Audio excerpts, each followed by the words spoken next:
Hello friends, welcome to speed up education में आपका स्वागत है। आप सभी को मेरा नमस्कार, सत श्री अकाल, अस्सलाम वालेकुम। तो कैसे हैं आप सभी लोग?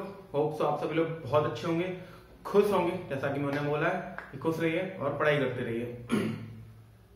आई know video is not coming regular on regular basis, so again I want to say sorry, but you know there is something reason that's why we are not able to continue our video lectures because there are some technical issues and कुछ कारणवश हम लोग नहीं कर पा रहे हैं properly. so but we are trying that it will come in on regular basis, so hope so सब कुछ अच्छा हो जाए, सब कुछ बढ़िया हो जाए। जैसे आपको पता है स्टूडियो सेटअप हो चुका है, सब कुछ हो चुका है, आपका तैयारी सब सही चल रही है and we are planning to launch our e-books, right? And we are working on it and आपकी आरआरबी जेईई हम लोगों ने पीबीसी की टेक्स्ट बुक रेडी कर रहे हैं सीबीटी 1 के लिए, जिससे आपको काफी हेल्प मिलेगी, जिसमें आपके क्या होंगे, सारे क्वेश्चंस तैयार होंगे, maths, reasoning, general science and also CBT 2। जब सीबीटी 2 होगा तब सीबीटी 2, ओके। एंड सीबीटी 2 भी थोड़ा डिले हो रहा है, बट अभी उसमें बहुत सारा टाइम है। सीबीटी 1 भी आपका आएगा, तो उसके लिए हम लोग रेडी हैं, प्रिपेयर हैं पहले से। तो जनरल साइंस में हम लोग पढ़ा रहे हैं, तो आप लोग बिल्कुल परेशान मत होइए, सिलेबस आपका फिनिश हो जाएगा, बहुत ज्यादा सिलेबस नहीं है, डोंट वरी। एंड जितना पढ़ा रहे हैं उतना पढ़ते रहो। 2-3 चैप्टर आपके हो गए हैं लगभग, तो not to worry about it. Now शुरू करते हैं हम लोग आज से अपना नया topic, that is electricity. What is electricity? तो जैसा कि आपको पता है, वीडियो क्लास स्टार्ट होने से पहले एक लाइक बनता है दोस्तों, जल्दी से एक लाइक कीजिए लेक्चर को, वीडियो को, एंड ज्यादा से ज्यादा लोगों तक शेयर कीजिए यार।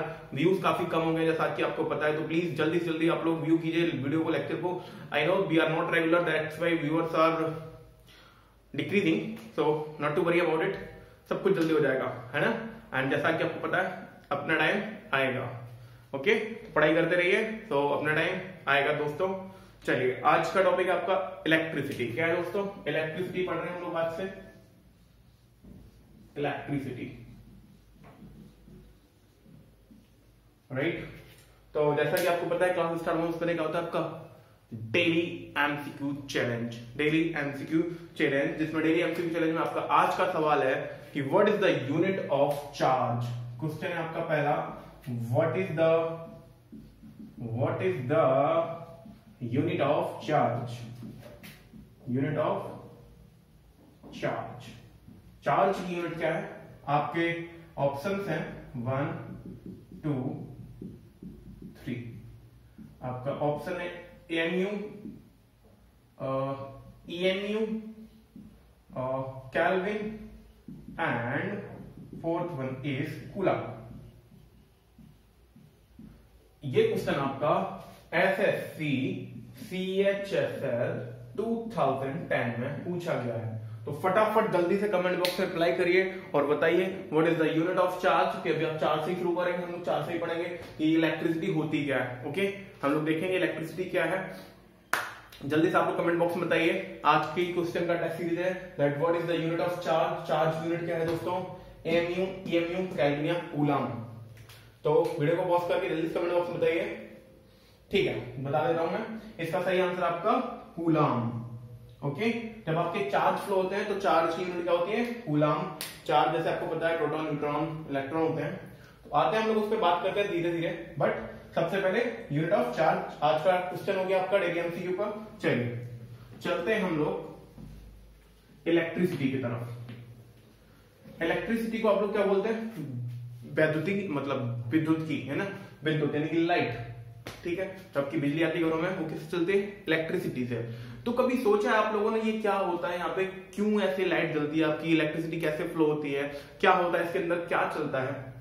जैसे आपने देखा होगा पानी फ्लो होता है कि नहीं होता है? पानी फ्लो होता है तो पानी में क्या होता है? आपके वाटर के मॉलिक्यूल्स होते हैं। वाटर के मॉलिक्यूल्स एक दूसरे को पुश करते हैं, ठीक है, एक दूसरे को पुश करते रहते हैं और वाटर आपका फ्लो होता रहता है, राइट। जब आप एयर में देखते हो तो एयर में क्या होता है? एयर के पार्टिकल्स होते हैं, एयर के पार्टिकल्स फ्लो करते हैं, तो एयर फ्लो होती है, राइट। इसमें वाटर फ्लो हो रहा है, ठीक है। ऐसे ही अगर देखा जाए इलेक्ट्रिसिटी केस में, ठीक है, इलेक्ट्रिसिटी केस में क्या होता है कि एनर्जी का ट्रांसफर होता है, एनर्जी फ्लो करती है। एनर्जी फ्लो करती है। क्या करती है दोस्तों? फ्लो एनर्जी, एनर्जी आपकी फ्लो करती है। देखिए कुछ इससे पहले मैं बताना चाहता हूं, जैसे आपने कभी देखा होगा कि जैसे अगर एनर्जी की बात की जाए, एनर्जी में आपने रेड बुल देखी है कभी? रेड बुल, ठीक है। तो रेड बुल क्या होती है? रेड बुल में खूब सारी एनर्जी होती है, राइट। जैसे सलमान खान आपका ऐड करता है रिवाइटल जीओजी भर के, उसमें क्या होता है? उसमें भी होती है आपकी एनर्जी, जो आपको हमेशा तंदुरुस्त चुस्त दुरुस्त बनाए रखती है, ठीक है। तो एनर्जी का तात्पर्य ये है आपका कि अगर आप थोड़ी सी एनर्जी लेते हो, देयर इज नो प्रॉब्लम। यानी कि अगर आप लोग एक रेड बुल लो, यानी वो गाना सुना होगा अपने बादशाह का कि जाके 2 रेड बुल, जिसको डांस नहीं करना वो जाके 2 रेड बुल गटक ले। तो रेड बुल गटक लोगे आप लोग, अगर 2 रेड बुल गटक लोगे नो प्रॉब्लम। अगर सपोज आपको अगर 50 रेड बुल गटक दी जाए तो क्या होगा? बहुत सारी एनर्जी आपके अंदर फ्लो होने लगेगी। एनर्जी फ्लो होने लगेगी तो आप क्या होगा? फट जाओगे? नहीं, ऐसा तो नहीं होगा, इतनी गटक की जरूरत नहीं है, नहीं फ्लो होगी, गटक नहीं जाओ, मतलब नहीं फटोगे आप लोग। अब देखा जाए एनर्जी, एनर्जी तो आप लोगों को रोज फील होती होगी। एनर्जी किसी भी फॉर्म में एनर्जी फील हो सकती है, हीट के फॉर्म में एनर्जी फील हो सकती है आपको। एंड जब एनर्जी आपकी बॉडी के अंदर से फ्लो कराई जाए ना, बॉडी के अंदर से फ्लो कराई जाए, तब आपको मालूम करेगा कि एनर्जी कैसे फील होती है। जैसे आप लोगों ने देखा होगा कि छोटी बैटरी होती है जो पेंसिल बैटरी बोलते हैं, हम लोग उनको छू लेते हैं, तो हम लोग को करंट वरंट फील नहीं होता, करंट नहीं लगता है, झटके नहीं लगते हैं। क्यों? क्योंकि उसमें बहुत छोटी अमाउंट की एनर्जी होती है। लेकिन अगर सपोज बिजली के बोर्ड में हाथ लगा के देखो कभी डाल के, झटके बटके तो लगे होंगे ना सभी को, नो डाउट। झटके बटके जब लगते हैं आपको बिजली के बोर्ड में हाथ डालने से, तो क्या होता है? आपकी बॉडी से एकदम से इतनी एनर्जी फ्लो करती है for a fraction of second, आपको मालूम नहीं पड़ता कि क्या हुआ है। And you feel a lot of energy travelling through out the body, आपको उसकी वजह से झटका लगता है। ओके, कहने का और तात्पर्य, जैसे हम लोग बचपन में देखते होंगे ना, जैसे हम लोग कंगा रगड़ते हैं, कंगा रगड़ने के बाद क्या देखते हैं कि जमीन पे कागज के टुकड़े पड़े होते हैं, फिर हम लोग उनको जोड़ते रहते हैं, जोड़ते हैं ना, उठाते हैं, देखते हैं क्या हो रहा होता है। तो वो भी क्या है? एनर्जी है ना, एनर्जी का फ्लो हो रहा है, एनर्जी हम लोग उठाते हैं, ठीक है। मतलब एनर्जी नहीं उठाते, कागज के टुकड़ा उठाते हैं। क्यों होता है? क्योंकि उसमें नेगेटिव इलेक्ट्रॉन ज्यादा हो जाते हैं, फ्री इलेक्ट्रॉन हो जाते हैं, वो क्या करते हैं? उन पार्टिकल्स को उठाने की कोशिश करते हैं। उसके बाद हम लोग देखेंगे। बेसिकली कहा जाए तो इलेक्ट्रिसिटी क्या है? आपका एनर्जी का फ्लो। एनर्जी बोले तो चार्ज का फ्लो, वहां पे चार्ज इतने सारे अमाउंट में फ्लो करते हैं, चार्ज फ्लो करते हैं। तो चार्ज को हम लोग किसे नोट करते हैं? आपको पता है चार्ज क्या होता है आपका? क्यू, ठीक है। चार्ज क्या होता है आपका? क्यू। जब आपका चार्ज फ्लो होता है for a fraction of time, यानी कि टाइम के साथ फ्लो होता है, ठीक है। अगर टाइम के साथ फ्लो हो रहा होगा, और अगर फ्रैक्शन ऑफ सेकंड की बात करें तो हम इसको लिख सकते हैं dq upon dt, dq upon dt। तो dq अपॉन यानी कि फ्लो ऑफ एनर्जी या rate of flow of energy, जिसे बोलते हैं हम लोग करंट। क्या बोलते हैं? करंट। क्या बोलते दोस्तों? करंट, ठीक है। करंट यानी ये क्या होगा आपका? करंट। करंट बोलते हैं हम लोग dq अपॉन dt, यानी कि आपको क्या बताया मैंने? Rate of flow of energy, rate of flow of energy is called current, is called current. इतनी बात समझ में आ रही? Rate of flow of energy is called current. अगर बात की जाए आपकी इलेक्ट्रिसिटी की, ठीक है, अगर जब भी इलेक्ट्रिसिटी की बात करेंगे तो आप लोग याद रखना हमेशा कि जो आपका चार्ज है always moving with a constant velocity. Constant velocity के साथ अगर बात करेंगे तो वो किसकी बात करेंगे हम लोग? करंट इलेक्ट्रिसिटी की। But when there is variation in charge, mean charge अगर आपका एक्सीलरेट करे तो चार्ज की वेलोसिटी अगर चेंज होती है तो वो किसमें पहुंच जाएंगे हम लोग? मैग्नेटिज्म में, ठीक है। टोटल हमें नहीं पढ़ना है, हमें सिर्फ पढ़नी है इलेक्ट्रिसिटी। अगर बात की जाए इलेक्ट्रिसिटी के अंदर, यानी करंट इलेक्ट्रिसिटी के अंदर, तो आपका चार्ज मूव कैसे करेगा? विद कांस्टेंट वेलोसिटी, और कांस्टेंट वेलोसिटी के साथ मूव करेगा तो किस में होगा ये? करंट इलेक्ट्रिसिटी में, करंट इलेक्ट्रिसिटी में। बट अगर यही आपका चार्ज एक्सीलरेट करने लगे, यानी कि एक्सीलरेशन आ जाए, not moving with a constant velocity. Acceleration का मतलब ही होता है कि वेलोसिटी में चेंज आ जाए, यानी कि एक्सीलरेशन आ जाए, तो हम लोग कहां पहुंच जाएंगे? मैग्नेटिज्म में, ठीक ठीक है, इतनी बात हम लोग बाद में करेंगे। यहां तक कोई दिक्कत आप लोगों को समझ में आया? सारी बात है, आगे बढ़े। देखिए मैंने बताया आपका करंट क्या होता है, rate of flow of energy is called current. ये क्या है आपका चार्ज। अच्छा, अगर आप dq अपॉन dt की बात करते हैं ना, dq अपॉन dt की, तो ये आपका होता है for a fraction of time. यानी कि अगर बोले तो इंस्टेंटेनियस करंट हो गया, इंस्टेंटेनियस करंट हुआ, ठीक है, instantaneous current, but instantaneous current, instantaneous current हुआ, यानी कि बहुत फ्रैक्शन ऑफ टाइम के लिए, बहुत फ्रैक्शन ऑफ टाइम के लिए।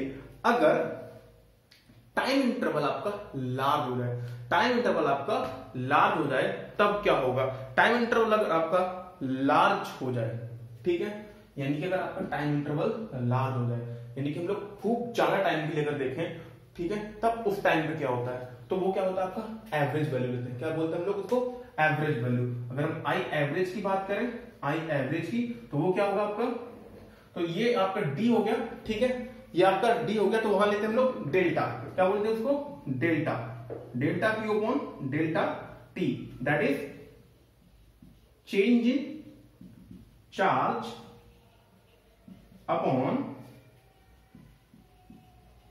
Change in time. और ये किस सेंस में बात हो रही है आपकी, जब आपका टाइम इंटरवल जाना है, ठीक है, time interval is large, time interval is large. इतनी बात समझ में आ रही है आप लोगों को? कोई दिक्कत यहां तक नहीं। अगर इसकी यूनिट की, ये स्टडीज करंट होगा, ये आपका टाइम इंटरवल की बात होगी। अगर हम यूनिट की बात करें, यूनिट की बात करें, ठीक है, अभी आपको पता है आप क्या पढ़ोगे, करंट, ये क्या हो गया आपका चार्ज, ये हो गया आपका टाइम। अभी आप लोग पढ़ के आए बेटा कि चार्ज, चार्ज, चार्ज क्या हो गया हमारी, चार्ज की यूनिट क्या होती है, अभी पढ़े हो, अभी आपकी एमसीक्यू चैलेंज हुआ, चार्ज की यूनिट क्या होती है आपकी कूलाम। टाइम की यूनिट क्या होगी आपकी सेकेंड, तो कूलाम अपॉन सेकेंड। लेकिन हम लोग ऐसा यूनिट की बात करते हैं, ठीक है, ये आपकी एमकेएस यूनिट होगी। अगर ऐसा यूनिट की बात करें हम लोग, ऐसा यूनिट की, तो करंट की यूनिट होती है आपकी एम्पियर, करंट की यूनिट होती है एम्पियर। याद आया एम्पियर से कुछ, एम्पियर से कुछ याद आया? एमएलटी लेट हो गया, we are talking about fundamental unit, यानी कि हम फंडामेंटल यूनिट को पढ़ रहे हैं दोस्तों, ठीक है। फंडामेंटल यूनिट टेम्परेचर पढ़ा आप लोगों ने, एमएलटी मास पढ़ा, मतलब आप लोगों ने एमएलटी मास पढ़ा, लेंथ पढ़ी, टाइम पढ़ा, ल्यूमिनस इंटेंसिटी वही नहीं पढ़ते, बाकी सब पढ़ते हैं। अमाउंट ऑफ सब्सटेंस मोल पढ़ा आप लोगों ने, एलए टी, टी मतलब टेम्परेचर पढ़ा, बिल्कुल पढ़ा, ई इलेक्ट्रिक करंट पढ़ा, बिल्कुल पढ़ा। देन अगर आप लोग इलेक्ट्रिसिटी पढ़ रहे हो तो ये क्या है आपकी फंडामेंटल यूनिट, आप फंडामेंटल यूनिट को पढ़ रहे हो, ठीक है। तो इलेक्ट्रिसिटी आपकी क्या है, चार्ज, करंट आपका क्या है, current is a fundamental unit, और करंट की यूनिट क्या होगी कूलम पर सेकेंड, और देखिए कलम की ऐसा यूनिट क्या होगी एम्पियर। एक नंबर का सवाल है, बहुत जगह पूछा गया है, ठीक है। हम नाम लेना चाहता हूँ एग्जाम पे, बट जब एमसीक्यू चैलेंज होगा तो हम लोग पढ़ते हैं उस चीज को, ठीक है। दो चीजें पढ़ने की है इसमें, जैसे करंट क्या होता है आपका, rate of flow of energy, ठीक है। जब कांस्टेंट वेलोसिटी के साथ करंट फ्लो, चार्ज फ्लो कर रहा है, वो होगा करंट इलेक्ट्रिसिटी के अंदर, बट अगर आपका चार्ज एक्सीलरेट कर रहा है तो वो मैग्नेटिज्म के अंदर होगा। एंड अगर इंस्टेंटेनियस होगा देन इंस्टेंटेनियस करंट की बात होगी। अगर टाइम इंटरवल आपका ज्यादा हो रहा है, यानी कि current charge change in charge नहीं हो, मतलब चार्ज आपका ऐसा नहीं कि बहुत अमाउंट में चार्ज ज्यादा हो रहा है, यहाँ पे चार्ज कम होगा, यहाँ पे चार्ज ज्यादा होगा। एंड टाइम इंटरवल क्या है, टाइम इंटरवल आपका बड़ा हो गया, स्पैन बड़ा हो गया। पहले आप छोटे 1 सेकंड की बात कर रहे हो, बट यहाँ 10 सेकंड की बात कर रहे हैं, ओके। तो time in interval is large, unit क्या होगी करंट, और करंट की यूनिट क्या है कूलम अपॉन सेकेंड और एम्पियर, ठीक है। बात समझ में आई? आगे बढ़ते हैं, एक छोटा सा क्वेश्चन लेते हैं। चलिए क्वेश्चन से पहले एक और बता देता हूं आपको। जैसे अगर हम करंट की बात करते हैं जब, अच्छा ये बताइए करंट आपकी वेक्टर है या स्केलर, जल्दी कमेंट बॉक्स में बताइए आपकी वेक्टर है या स्केलर है, करंट आपका वेक्टर है या स्केलर। अच्छा, जैसे अगर हम बात करते हैं, जब हम लोग पढ़ते हैं, हम लोग थोड़ी बहुत पढ़ी होगी 10th-12th में, कि अगर यहां से 2 एम्पियर करंट आ रहा है, यहां से 3 एम्पियर करंट आ रहा है, तो इसे क्या बोलते हैं हम लोग? 5 एम्पियर। ठीक है, ऐसे ही बोलते हैं ना। लेकिन अगर यहां से 5 एम्पियर का करंट आ रहा है तो ऐसे ही बोल देते हैं हम लोग, ये 2 एम्पियर में बढ़ गया और ये 3 एम्पियर में बढ़ गया, ऐसे मान सकते हैं हम लोग, ऐसे पढ़ते आए हैं। तो अगर हम इसकी बात करें, अगर ये सपोज 90 डिग्री पे है, कैसे 90 डिग्री पे, अगर ये दोनों 90 डिग्री पे हैं, तो यहां पे हम वेक्टर की प्रॉपर्टीज लगाएंगे ना उनको ऐड करने में। अगर वेक्टर की प्रॉपर्टीज लगाओगे दोस्तों ऐड करने में, तो ये कितना होना चाहिए? रूट 3 का स्क्वायर प्लस 2 का स्क्वायर, यानी 3 3 9 4 13, ये रूट 13 होना चाहिए। अगर आप लोग कहते हो कि करंट आपका वेक्टर है, करंट वेक्टर है आपका, तो रूट 13 होना चाहिए। और अगर आप करंट कहते हो स्केलर है, तो हम डायरेक्शन दिखाते हैं करंट की, करंट की डायरेक्शन दिखाते हैं ना। तो करंट आपका स्केलर है कि वेक्टर? अब ये बताओ ना आप लोग, करंट आपका वेक्टर है scalar? Because it has a direction but resultant is not calculating through vector law. ठीक है, it has direction but it's resultant is not calculating through vector law. इसीलिए that's why current is not vector, not scalar. Current is a tensor quantity. एक special word है tensor. ठीक है, tensor क्या होता है? Tensor is a quantity which have magnitude as well as direction, but direction is more then in one direction. एक नहीं, more then in one direction. जब आप लोग स्ट्रेस पढ़ेंगे ना, स्ट्रेस भी दोस्तों टेंसर क्वांटिटी है, नहीं स्केलर नहीं वेक्टर। क्योंकि फोर्स को भी डिफाइन करने के लिए आपको एक डायरेक्शन की जरूरत होती है एंड एरिया को डिफाइन करने के लिए एक डायरेक्शन की जरूरत होती है। यानी कि हमें दोनों प्रॉपर्टी को दिखाने के लिए डायरेक्शन की जरूरत हो रही है, इसलिए we need more than one direction. वो क्वांटिटी जिसको दिखाने के लिए परिमाण के साथ साथ एक दिशा नहीं 2 दिशाओं की आवश्यकता पड़ती है, वो टेंसर क्वांटिटी कहलाती है। बात समझ में आ रही है? लेकिन अगर आप क्या एग्जाम में पूछ लिया जाता है कि इलेक्ट्रिक करंट आपकी कैसी क्वांटिटी, अगर ऑप्शन में आपका टेंसर लिखा है तो वो बिल्कुल करेक्ट है। अगर स्केलर लिखा है तो आप लोग स्केलर को टिक करेंगे। क्या करेंगे? स्केलर को टिक, समझ लेना। अगर स्केलर लिखा है तो स्केलर, और अगर टेंसर भी लिखा है तो टेंसर को टिक करके आएंगे। बात समझ में आ रही है?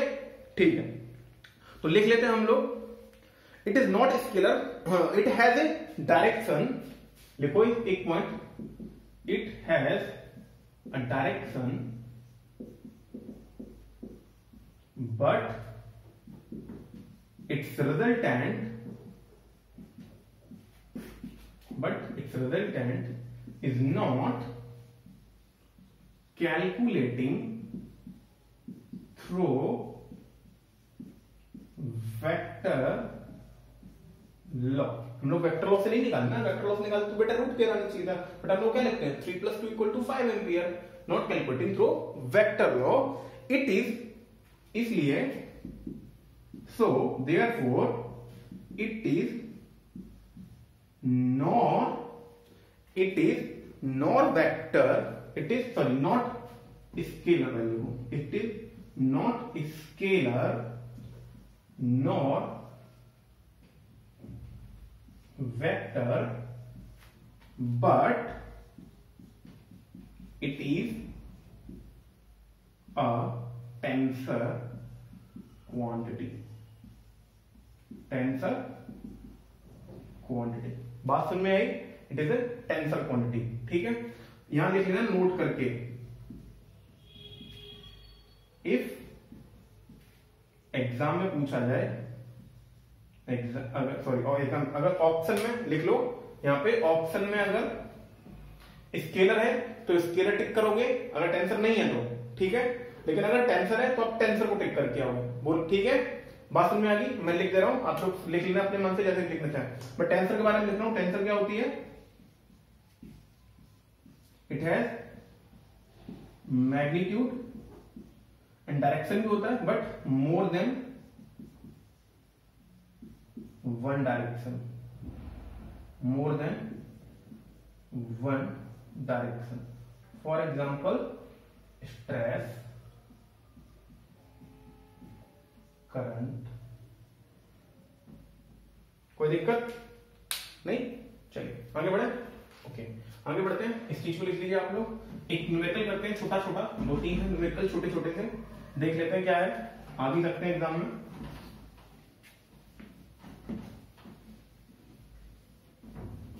देखिए एक चीज और आपको बताना चाहता हूँ, जितनी फिजिक्स पढ़ रहे हैं हम लोग, जितनी फिजिक्स पढ़ रहे हैं, ऐसा तो नहीं कि आपका आरआरबी एग्जाम देना हो, इंशाल्लाह आप लोग आरआरबी में निकल जाए, आरआरबी में ही आपका सब कुछ हो जाए। लेकिन सपोज अगर आप और भी कोई एग्जाम देते हैं ना, तो आपकी फिजिक्स ऐसी पढ़ा रहा हूँ बेसिक से लेके हाई लेवल तक, सिर्फ और सिर्फ एग्जाम पॉइंट ऑफ व्यू से, ज्यादा नहीं पढ़ा रहा हूँ कि कोई भी एग्जाम आए आपके सारे एग्जाम में आपकी फिजिक्स निकल जाए। इसलिए थोड़ा टाइम भले ही लग रहा है।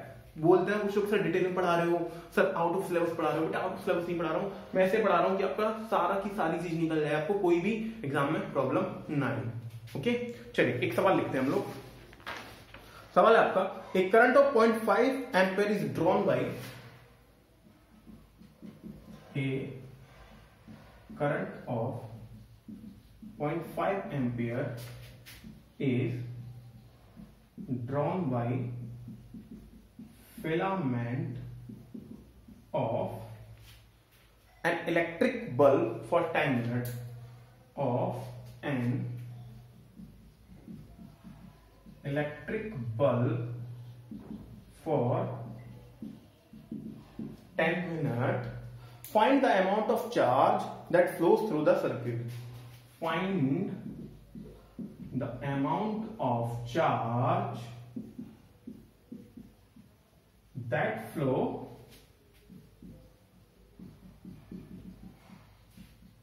through the circuit।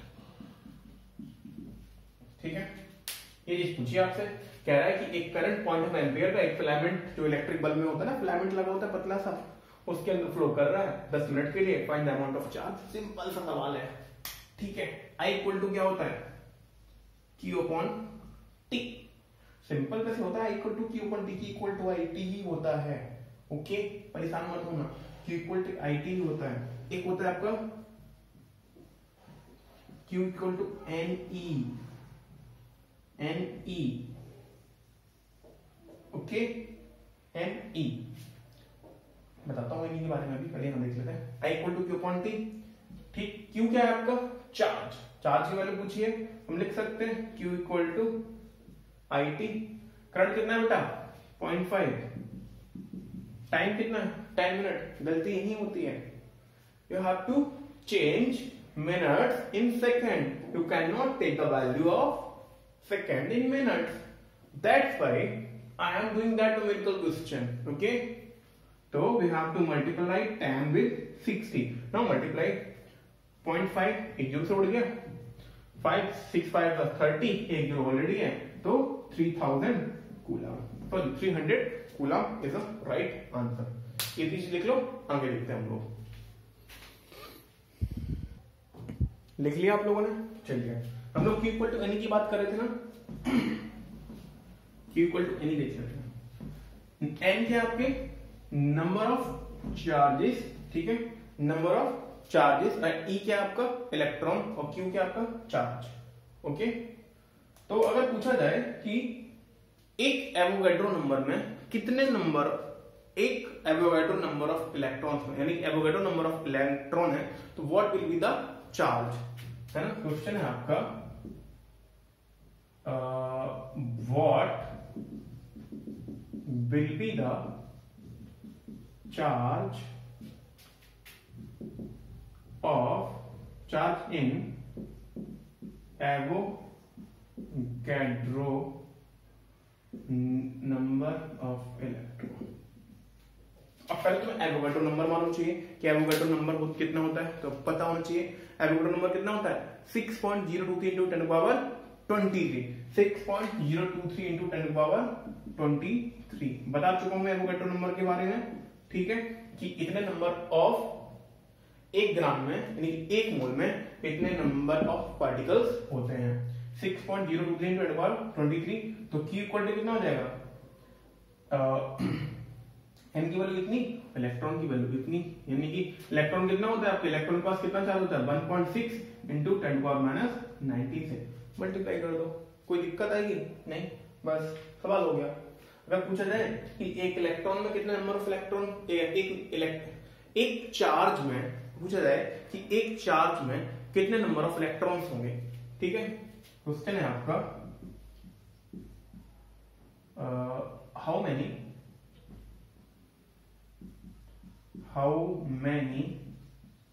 Number of electrons in one charge, ठीक। Q इक्वल टू कितना होता है आपका n की वैल्यू पूछी है, Q कितना है आपका 1, इलेक्ट्रॉन कितना होता है 1.6 इंटू 10⁻19, 100 से मल्टीप्लाई यानी कि 19 ऊपर ले जाओ, तो ऊपर मैंने 100 से 10⁻18 लिख दिया, क्योंकि 10⁻19 ऊपर जाएगा तो एक मैंने जीरो यहाँ डाल दी, बस कोई दिक्कत। 10⁻19 है, ऊपर गया 18 गया, एक जीरो मैंने यहाँ डाल दी। अब ये एक जीरो हटेगी, यानी कि 10 से ऊपर नीचे मल्टीप्लाई कर दो तो ये 100 हो जाएगा, ये 16 हो जाएगा। तो नंबर ऑफ इलेक्ट्रॉन कितना हो जाएंगे 16 छक्का 96 बची 4, ठीक, 16 दूनी 32 बची 8, 16 पंचे 80, 6.25 into 10⁻18 number of electron in one charge. बहुत सिंपल क्वेश्चन है, बहुत ही आसानी से पढ़े, बहुत ही बेसिक से पढ़ते हुए जाएंगे, कोई परेशानी नहीं होने की आपको। ओके, आगे बढ़ते हैं हम लोग। इतनी बात तो आप लोगों की समझ में आ रही है ना, ठीक है। बिल्कुल भी परेशानी होना है, धीरे धीरे पढ़ते रहना है, ठीक है। थोड़े बहुत वीडियो डिले हो रहे हैं, कोई परेशानी नहीं लेनी है, कोई चिंता नहीं देनी है, सब कुछ हो जाएगा, परेशान मत होइए, ओके। क्योंकि एक सिस्टम को बनने में बेटा थोड़ा टाइम लगता है, एक सिस्टम पूरी तरह से वर्क होने में थोड़ा सा टाइम लगता है, ओके। तो हम लोग आप लोगों की तरफ से देखो यार, फ्री ऑफ एजुकेशन है, आपसे हम कोई चार्ज नहीं कर रहे हैं। आप अगर किसी के साथ कुछ अच्छा नहीं कर सकते, कुछ बुरा तो नहीं मत कीजिए। जैसे कुछ लोग होता है फालतू का गाली वाली देने लगे हैं, कुछ लोग वीडियो में कमेंट करने लगे हैं, प्लीज दोस्त ये सब शोभा नहीं देता आप लोगों को। आप लोग पढ़े लिखे हो, डिप्लोमा इंजीनियर हो, कल को आरआरबी में जूनियर इंजीनियर बन जाओगे, एफसीआई में इंजीनियर बन जाओगे, तो हम लोग सब आप लोगों के लिए कर रहे हैं यार, अपने लिए नहीं कर रहे हैं कुछ भी। हमसे आप लोगों को कुछ ऐसा तो मिलना नहीं कि बहुत बड़ा अमाउंट आप लोग हमको जनरेट करा रहे हैं, कुछ नहीं है। प्लीज, टाइम लगता है चीज को मैनेज होने में। साइट कभी कभी क्या होता है, साइट काम नहीं करती है, कभी कभी क्या होता है कि इतने सारे मैसेज आते हैं, इतने सारे कॉल्स आते हैं, लोग कहते हैं कि सर कॉल का रिप्लाई नहीं कर पा रहे हैं। बेटा कोशिश यही रहती है हर कॉल का रिप्लाई कर रहे हैं, बट इतने सारे काम रहते हैं, इतने सारे काम होते हैं, तो हम हर चीज का रिप्लाई नहीं कर सकते। बट हाँ, जब टाइम मिलता है तो हर व्हाट्सएप मैसेज को रिप्लाई किया जाता है, हर मैसेज को, हर मेल को रिप्लाई किया जाता है, बट टाइम लगता है। अब आपको ऐसा तो है नहीं कि एट इंस्टेंट आपको तुरंत रिप्लाई कर दिया जाए, या हम लोगों ने एक अपना क्या कहते हैं सर्विस सेंटर बना रखा है कि आप तुरंत कॉल सेंटर में फोन करो, आपको तुरंत जवाब मिल जाए, तो अभी इतना पॉसिबल नहीं है। लेकिन बट हाँ, जितनी सारी चीजें हो सकती हैं जल्दी से जल्दी आप लोगों तक मुहैया कराई जाएंगी, आपकी प्रॉब्लम सॉल्व कराई जाएंगी। टेस्ट में थोड़ी सी प्रॉब्लम आई थी, बट सब कुछ ठीक हो चुका है, सब कुछ आएगा आपके सामने, टेस्ट का सॉल्यूशन भी आएगा, बट पेशेंस, ओके, सब कुछ हो जाएगा, प्लीज परेशान मत होइए। आगे बढ़ते हैं हम लोग, आगे बढ़ते हैं एक सवाल की तरफ। एक सवाल आपका Q equal to t square plus 40 plus 5, Q equal to t square plus 40 plus 5 पूछा है। Find current at 5 second, find current at 5 second, at 5 second, यानी कि 5 सेकेंड में कितना करंट फ्लो हो रहा होगा, यानी कि 5 सेकेंड में कितना करंट फ्लो होगा आपको पूछा गया है। आपको पता है कि I इक्वल टू कितना होता है दोस्तों, dq upon dt, dq upon dt। क्यों पता है, dq करना है बस इसका बेटा, लिख लो d अपॉन dt, ठीक है।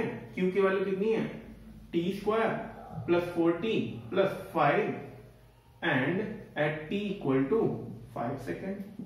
कोई दिक्कत, बहुत ही आसान, बहुत ही सिंपल तरीके से कर रहे हैं। अब देखिए इसको डिफरेंशिएट कर दो, 2t हो जाएगा प्लस 4 हो जाएगा, 5 का डिफरेंशिएट 0 हो जाएगा। डिफरेंशिएट तो आता होगा ना थोड़ा बहुत, अभी तो नहीं पढ़ाऊंगा मैं, खैर।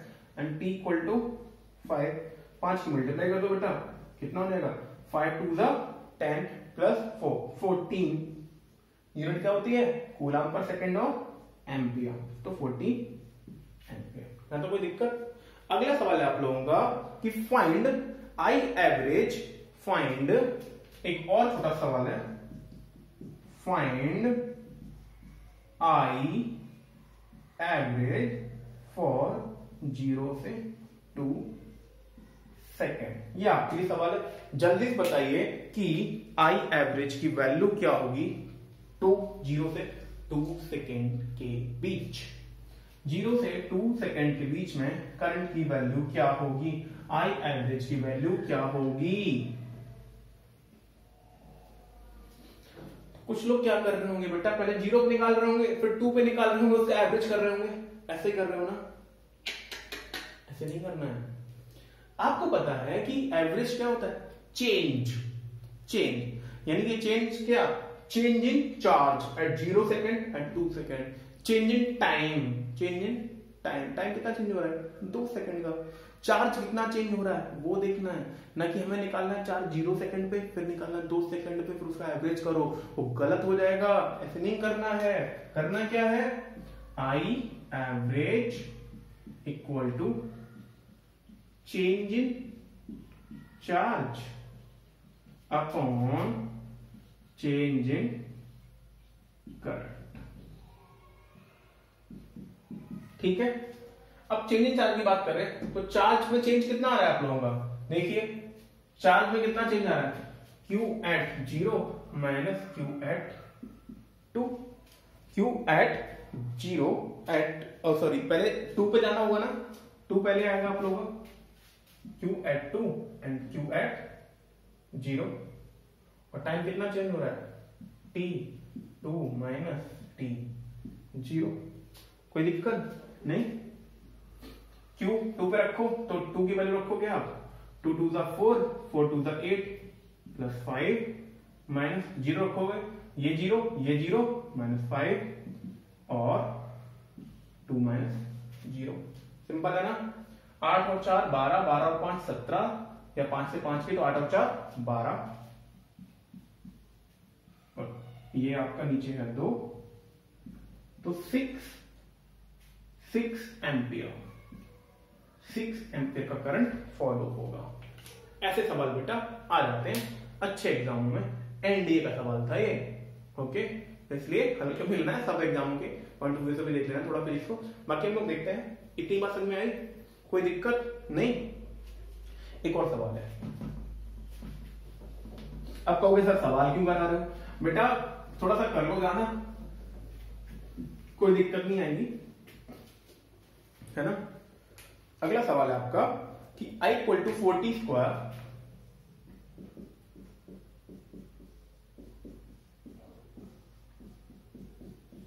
+4 है, ओके। फिर पूछा है find the charge flown in 5 second, find the charge flown in 5 second. 5 second में कितना चार्ज फ्लो हो रहा है। आपको पता है कि चार्ज I इक्वल टू क्या होता है, dq अपॉन dt। क्या पूछा आपसे, चार्ज निकालो जल्दी से, पॉज करके वीडियो कमेंट बॉक्स में बताइए, फिर हम लोग आगे सॉल्व करते हैं। जल्दी से बताइए कमेंट बॉक्स में, जल्दी से बताइए चार्ज की वैल्यू। ठीक है, अब देखो हम इसको लिख सकते हैं I इंटू dt और dq, कोई दिक्कत। I की वैल्यू पुट करो बेटा, 40 square plus 80 plus 4 equal to, sorry dt equal to dq। हमें 5 सेकंड के लिए हमें पता करना है कि 5 सेकंड के लिए कितना होगा। तो 5 सेकंड बेटा 0 से शुरू तो हो रहा होगा, तो 0 से 5 सेकंड के बीच में पता करना है कि कितना चार्ज फ्लो हो रहा है। बट उससे पहले हमें उसमें पता करना होगा कि 0 से 5 सेकंड में कितना चार्ज फ्लो हो रहा है। 0 टू Q इंटीग्रेट कर दो, ये क्या हो जाएगा आपका Q 40। इंटीग्रेट तो आता होगा ना, इंटीग्रेट आप समझते हैं ना, इंटीग्रेट क्या होता है। अगर जिसको नहीं आता है रूल लिख लो कि d अपॉन dx, एक्स की पावर एन का करते हो, डी अपॉन डी एक्स का करते हो, तो क्या होता है एन एक्स की power n minus one. And अगर इंटीग्रेट करते हो एक्स की पावर एन का तो क्या होता है एक्स की power n plus one upon n plus one. Okay, इतनी चीज समझ में आनी चाहिए। आगे देखते हैं 4, ये क्या रहेगा T3 upon 3, T3 upon 3। Okay, यहां तक कोई दिक्कत नहीं। ये क्या हो जाएगा 8 टी स्क्वायर अपॉन 2, टी एक पावर बढ़े 2 से डिवाइड, प्लस 4 का क्या हो जाएगा टी। ओके, कोई दिक्कत नहीं। वैल्यू रख दो 0 to 5 रखो, कितना हो जाएगा, तो ये कैलकुलेट करोगे 4 into 5 into 5 into 5 upon 3 plus 8 into 5 into 5 upon 2 plus 4 into 5 equal to Q। Q की वैल्यू आपकी आ जाएगी 860 upon 3 second, 860 upon 3 coulomb, sorry coulomb, क्योंकि चार्ज यूनिट क्या होती है कूलम। देखिए समझ में आया तो लिख लिया, इतनी बात समझ में आ गई आप लोगों के। ठीक है, आगे बढ़ते हैं। तो आगे बढ़ने से पहले आप थोड़ा और अगला पोर्शन हम लोग शुरू करेंगे, इसलिए इस क्लास को हम लोग यही एंड करते हैं। कल फिर से आते हैं हम लोग इसके आगे कंटिन्यू करते हैं। आगे पढ़ते हैं कि जब आपका चार्ज फ्लो हो रहा है तो चार्ज क्या क्या होता है। चार्ज में number of electron, number of proton, number of neutron देखेंगे, फिर देखेंगे कंडक्टर क्या होता है, इंसुलेटर क्या होता है आपका। ओके, कल इस चीज को पढ़ेंगे, तो इसको हम लोग फिनिश करते हैं आज क्लास को यहीं पे। तो आज क्लास को जब हम लोग फिनिश करते हैं तो उससे पहले आपको पता है कि हर क्लास के बीच में क्या होता है डेली एमसीक्यू। तो डेली एमसीक्यू में आज का सवाल है आपका, सवाल लिख दूं, चलिए सवाल लिख देता हूं जल्दी से। What instrument is